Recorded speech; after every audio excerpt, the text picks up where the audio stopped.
Welcome to Blizzard Fire. We hope this video helps fire up your solution. You'll start by confirming your Windows build and system model so the driver matches. Once done, make a quick backup and create a restore point to undo issues if needed. Next, install the Intel driver and support assistant or download the official driver package. This ensures automatic detection or an exact file. Don't stall. Begin with IDSA for a guided check or keep the zip ready if you prefer manual installation. Either approach saves time and mismatched drivers.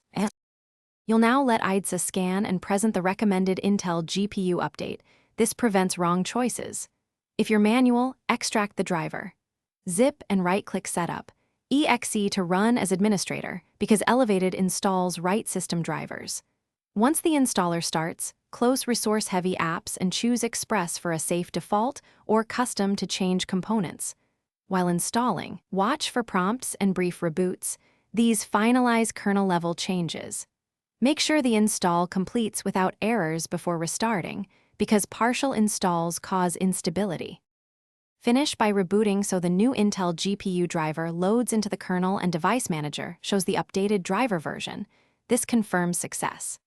If you see display problems or a black screen, boot to safe mode, roll back the driver, or run the installer again. Safe mode limits drivers so you can fix the problem.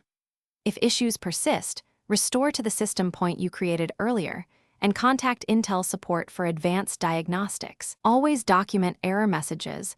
They speed troubleshooting and fixes. Thanks for watching. If you found this helpful, don't forget to like and subscribe.